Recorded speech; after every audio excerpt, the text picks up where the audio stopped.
Hello, and welcome to our weekly LinkedIn Live series, Voices of Leadership. Thank you for joining us today. I'm Kathy Eastwood, your host and founder of E=Y. Each week, we explore the fascinating world of leadership, exploring various voices from various generations, industries, and backgrounds. A team's job is to deliver results. The role of the leader is to empower, inspire, and enable the people in the teams to make it happen. And there's really a repeatable formula to make that happen. Express the end vision, engage your people, execute with precision, all powered by emotional qualities. Now, how you use that formula is different for everyone. There's no one right way to show up, and we all need to be authentic. So, we love to interview different leaders and talk about how they show up and how they inspire and lead others. And so this is really an interactive session. So please feel free to tell us where you're calling in from. Let us know what you would love to learn today, and ask questions, because I know Dom, our guest, absolutely loves to answer any of your questions, and networking is something he is very passionate about, as am I. So let's get started. I'm Today's ready. You ready, Dom? I'm ready. All right. So today's guest is someone I met just a few weeks ago, and within minutes, I knew, Dom, you needed to be on this Voices of Leadership. Dom Miserandino, I just butchered it. Miserandino, you're fine. Thank you. You're a five-time internet CEO who has built, scaled, and turned over 100 digital businesses, bringing brands from zero to millions of visitors. He's worked with the Wall Street Journal, NASA, Goldman Sachs, and more, advising over 200 startups along the way. But beyond the impressive resume, it's his energy, insights, and passion for digital transformation that truly sets him apart. So now I'm so excited you're here. We both hail from Long Island. So I don't know if it was the Long Island thing that connected, but when we spoke, it was really about how passionate you were around leadership and networking. So excited you're here. Thank Thank you you. so much. Thank you so much. I really am honored to be here. And yes, when we talked the first time, I said, I like her. We get along well. Thanks. Appreciate that. So Yeah, I just did a brief intro. Why don't you introduce yourself? Tell the audience how you got here. sure. Been a multiple time CEO. I lost count. I founded the celebritycafe.com. Ran Quizzer.com. Those are mainstream media things. In the middle of that, I worked C-level other places. During COVID, I got bored and started mentoring more than I probably should have legally and emotionally. It wasn't legal. It was just ridiculous. 200 plus companies. And recently wrapped up with Retail Wire, and right now I'm juggling various mentorship places as well as working on a few different projects as well as being on board directors. But for me, it's just you work with people, and good people makes me happy. Bad people makes me unhappy. Well, I think that goes for everyone there. Exactly. I'm pretty human in that sense, you know? Well, I mean, I think business is human, right? I'm sure you've heard the phrase like it's just business. Don't worry about it. It doesn't need to be personal.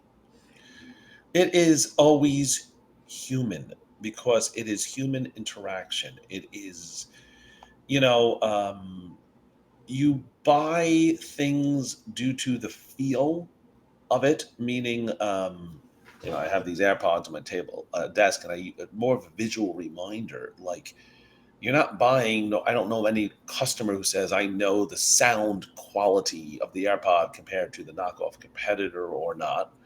I was reading articles about ones that are better sound quality, but the AirPod makes you just feel like you're part of that club and that team. And I think a lot of it is just that feeling that we all want to connect. In that case, you want to connect to an AirPod. Why are you working your job? Is it the paycheck? Or are you there because you're just happy and you want to work with certain group or certain people, or feel satisfaction, or feel like you've done the right thing? So I think everything leadership is, and business is just people working with love. Did you always realize that, Dom? Like that was the key connector? Like, because we talk about it at E=Y, is the emotional quality or connecting to the hearts of people really sets great leaders apart. So when did you realize how important it was to have those relationships? I think I was blessed early on. My first boss, Ed, led with people. The productivity increased. He would do things with me like, "What's your passion?" and let's just follow your passion, and um, almost convince in a good way. For example, my favorite thing he would do is he'd be like, "So, do you know programming?" "I know a little bit." "Okay, if you can program to do this job automated, you'll get an extra few hours a day free, and then you can do something else." And I was like, "Oh my god, that's amazing! Thank you so much." And I think it taught me that positive love and energy had me in turn um, want to do more. I was more productive. I was just happier in life in general at that point. Yeah. No, that's amazing. So is that something was that your first job? Sorry, I missed that because I actually Yeah, that was the first job. yeah, that was my first job. And so how did you take that forward then to the next job? I've done that throughout my career. Is I'm always saying, what do you want? What motivates you? A big argument I would have sometimes with certain board of directors, they would say, "Well, are you happy with someone on the team made a B decision?" I said, "I'm thrilled. It was only a B level decision, but they were passionate about it. It was their drive. I was willing to sacrifice the A down to the B because it was something that moved them. Because I also knew they would work on it all night. They would learn from it. They would feel driven from it. And sometimes I think we look at the metric. Did this A level decision occur? And is this common deliverable that will hit the bottom line?" And I would say, when you're leading with the passion, you start to have the team saying, "I'll do 20 hours a day. What can I do to make this work?" And you see it like there was a company when I left, the productivity dropped by half. And was it because I was magical? I think it was specifically because I encouraged them to follow their passion, which in turn motivated them to go 12 hours a day. And the second that was discouraged, the productivity dropped. Yeah. And how much of that are you also setting a vision for that, right? It's one thing to say what's your passion, but they could end up going down a million different paths in that Correct. space. Yeah, I think it is setting that vision. It is setting that goal. And at times it's negotiating on it. So there's been many times that someone will come up to me with an idea. Actually, a recent team I had was very surprised how often I would say, "No, I'll concede. My vision wasn't right. I'll take your vision instead." At times it's because I want them to have the vision, or I think maybe this is my path and they're going this way. But if they're going to run this way, that is wonderful. There's no negative to that. Let them feel the passion. But yeah, you do want to give that vision. We're trying to get to this destination. Sometimes that's how I'll do it more like, we're trying to get here. Right. And do you have another idea how to get there? I think it's this. If I'm wrong, bless you, tell me. Beautiful. I want to know I'm wrong. I like being wrong. Yeah, no, I love that because that's kind of where we think about it from the E3 leadership code that we've talked about is put the end vision out there Yeah. because rather than telling them what to do. Because if your end goal is to make $1 million and you've traditionally made it by doing, 10 deals at 100,000, right? You think that's the only way to do it. But if you say, no, we just need to make a million, however it can come up, people come up with really very interesting, innovative ideas to get to that end goal. And you may not have had those ideas. Correct. And I just had this question differently, but I know it's kind of your world. I was at a conference for GDS, and one of the questions after I did a leadership panel was my feelings on DEI. And I said, I think the problem is it's been made political Yeah. when I just prefer differing ideas. If I have a monolith of opinion, whatever that singular block may be, I'm not getting challenged with a different idea. I use the example when I get dressed for a conference. I uh, certainly need the help of my wonderful wife telling me what the hell to wear. I need that different opinion. Uh, Mm-hmm. I encourage I encourage that. You have to make a system that not only has the diverse opinions, but also encourages, please tell me this is a different opinion. And please tell me, because I want the net result to be something better than I'm coming up with. Yeah. But how much of that is because you've got the confidence that, and you trust the people that are surrounding you? It is almost all that. It's building that relationship. I took one recent team, with Retail Wire. We went to when we went to NRF. The first thing we did was walk around the conference floor, and one of the team members was like, "I just want to get right to the sales." I said, "Nope, we're going to sell more if we do not sell, and we build that confidence and trust and love together." And we're just talking and laughing, and it wasn't just me laughing. It's not about team building. I hate that. It's more, I was admittedly consciously moving the conversation to how people work. And I kind of like, oh, there's our lone wolf. He's learning to work as a team now. There's our athlete who's learning to score the home run. I was doing this to guide the conversation of how we work, Mm-hmm. how we function, how we think together. And I think it was beneficial, tremendously beneficial, because it allowed everyone in the room to say, okay, this is important to me, or I know how. I mean, you and I, we met, we spoke, we kept speaking, and it fosters, we understand each other. I enjoy even as it speak to this with leadership, our pre-call for this. Dominic, I know you. You're going to talk like this. I want you to do this. And we know, when you know each other, the function is easier. Yep. You didn't have to do a 20-minute intro. You had to do a pre-call, you and me. We navigated even problems that the people in this live might not see in minutes. You're like, I know Dom, he knows me. I need you to do this. I need you to do that. And I think that is in terms of understanding, building that trust and relationship first, allowed the function for us to say, okay, how do we handle this? Yeah. Do you find you talk to a lot of different people out there, a lot of different leaders? Do you feel like that mindset is prevalent? No, it's Why do you deliverable. think It's deliverable. And the metric, almost like a scorecard.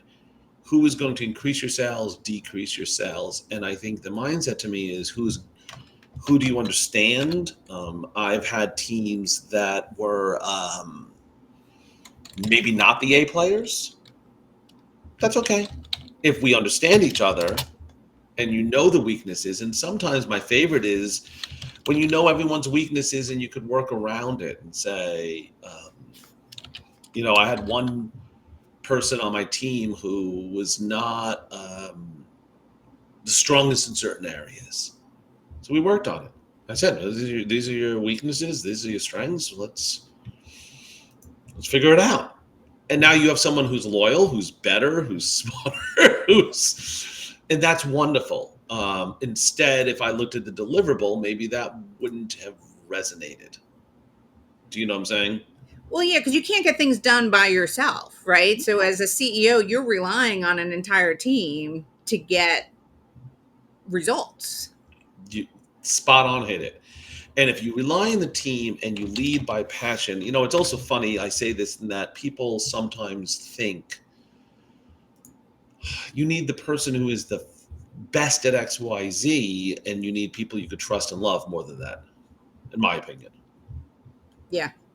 I agree. I mean, because we talk a lot about this is, you got to have the vision, but you got to engage people the way they want to engage. How you and I show up, there's a lot of similarities, but it's very different, right? You talked about it when you're like, oh, there's the lone wolf, there's the athlete, right? And so you have to bring those people together and speak their language, right? I'm assuming you're not having the same dialogue with the lone wolf versus the athlete.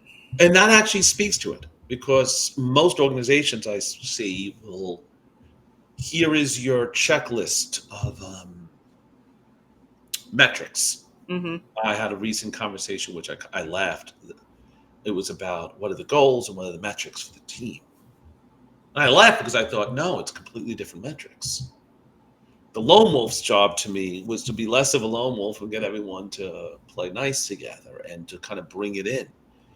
The athlete guy's goal maybe is to really get better at scoring points, so to speak. And by having it become individual gets them more at that full speed. Because also, you go right back to the passion. I mean, I find my metric and my biggest one is, are people working with passion? Are they like, oh my God, I feel like this is great. I am so happy. Disney World is a great. I always quote this as an example, in that when everyone goes to Disney, they get there at the opening of the park at 6 a.m. They're there till midnight. The physicality of that, if you compare, yes, it's Disney World, so it's the ultimate of hooray, I'm there. But people, your goal, in my opinion, is for them to feel like, yeah, this is amazing. And my best teams, um, I don't I've never, what's the word? I've never solicited someone for a previous company. I've never done that ever. They knock on my door and I'm like, thanks, because there's that passion. And when you're passionate, you're going to wake up at 5 a.m. to go to Disney World and you're going to stay there till midnight and you're not going to blink. Yeah. No, I recall back in, throughout my career, the companies that I really have enjoyed working for were the teams that were together, right? That we Mm, had each other's back. We were having fun. And I probably worked more hours in those scenarios than I did any other time, but it didn't bother me. exactly. You are not, I also, which is to me entertaining, do the reverse. I've had toxic teams more than once. And one of the examples I quote is when I was on Wall Street with Ed, one of the women on the team, whenever she got pissed off, she'd go downstairs for a cigarette break. And I love the physicality of that moment, in that we were in the trade center, 10 minutes down, 10 minutes through security, 10 minutes back. And then eventually, after 3 cigarette breaks a day, 20 minutes, 30 minutes a pop, I'm going with her. So a part of me laughed, thinking, hooray, you pissed her off and you demonstrated your dominance, if you will. Good for you. And the net result became you lost an hour and a half an employee, and then Dominick following suit saying, what are you doing downstairs? This is great. Let me figure out what a cigarette I didn't smoke. But you got the idea. Like, the toxicity has the reverse effect. Yep. Agreed. So we got a question coming in. I see we got a few. I'm very happy. I like Yeah. questions. Keep them in. Questions are motivating to me and truly why I do this. Excellent. All right. Scott, my buddy Scott. I'm even happier now. Calling in from Pittsburgh. Excellent. Welcome. So Kelly's got a question. So I'm going to give you a little bit of background on it. 'Cause, we often talk about teaming agreements at Equals Y, of being able to say, what does every person need, right? What brings your passion to the table? Hmm. Have you ever had teaming agreements formally or informally with your teams? Is that something that you think about, or is it you naturally do it and don't even realize it? I think it's number two. I do. I don't. I could tell you for every person of even my most recent team, I could tell you their name, their interests, their loves, their passions. It To me, it's a natural question. Mm. Some of the proudest I had, and I tell you, is when I've been called out by my right hand. She would call me out, and she'd be like, "Something's off." I'm like, how do you know? And you know each other so well.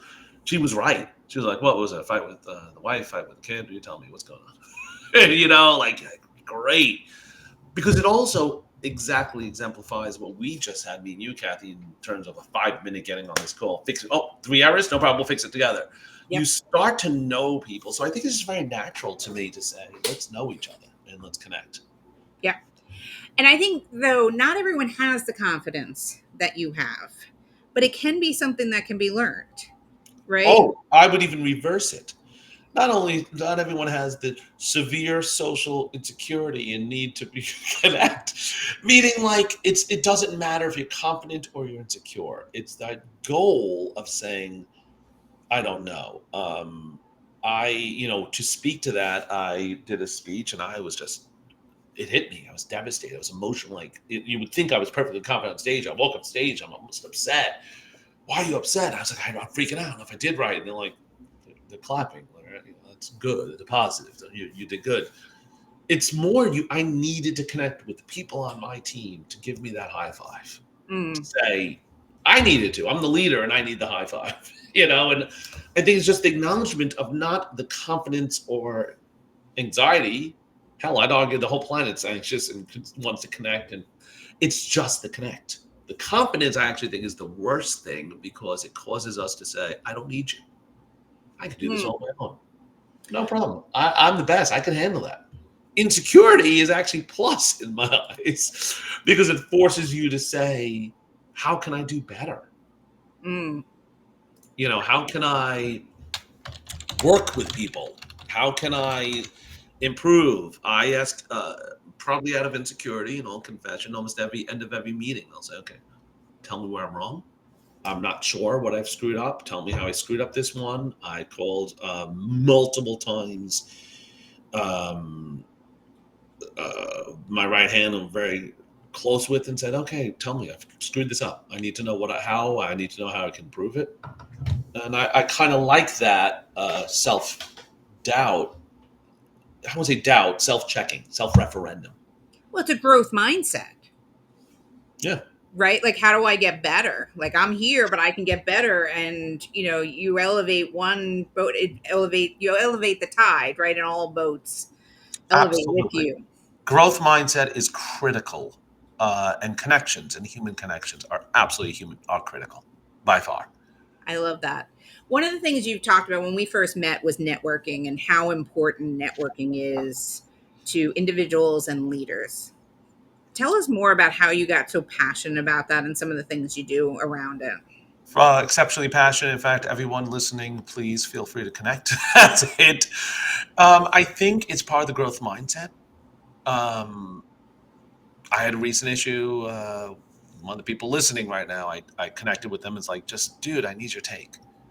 That I look at the network. My network is people I can rely on to improve my own growth mindset. Mm-hmm. Kathy, I got a problem. Can we talk? I don't know everything. And you're going to say something with your experience, but also with your simple perception of the world, which is guaranteed to be different than mine, to say, here it is. I used to think, and then you hear it all the time. I won't say you used to think. Everyone thinks like, oh, you increase your network to get another gig or another this or another that. Sure, I get the concept, but maybe it's not that. Maybe it's we grow and we learn Yeah. from each other. Yeah, and this is music to my ears, right? Because it's about adding value to other people's lives, right? When you meet people, my husband has a saying which I absolutely love: "Energy out is energy in." Mm, And yeah, so when you're meeting people, you're being curious, you're asking, you're serving, you're helping, things yeah, come back in a very odd way, I, and you yeah. create that energy. But even when we say energy, to demystify it, it's also just a growth mindset too. In the sense that, hey, Kathy, I want your take. You'll say, you screwed up. You didn't. You should talk to my friend John who can help you through this, or my friend Mary who can help you this. Which in turn is that energy. There's a new relationship, there's a new connection, and that's great, and everyone's working well together. But I think the challenge with Angie, while I agree on the function in terms of if it comes back, it's practical. If I connect with you, it's not the universe is blessing me with, the heavens. You will say, you're going through this. Let me help you with that. And or let me introduce you, my friend who could help you. I think there's a functional practicality beyond the karma element of it. Just connecting with people helps. How do you let people know that your intent is good? Right? Is it, do you feel that it's just, do you share it? Like, I'm going to, that's a tough one. I know. It is very tough, but very good. I've had many circumstances as recently as Tuesday, like where people thought my intention was ill. Um, because that's human nature. Human nature is that.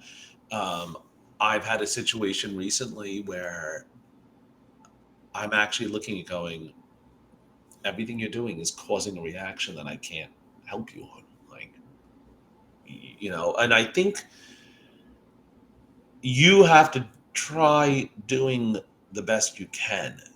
The challenge to me becomes inadvertently, it might never work. Whatever reason, meaning like, you don't know each other's journey. And sometimes there's a perception on that response.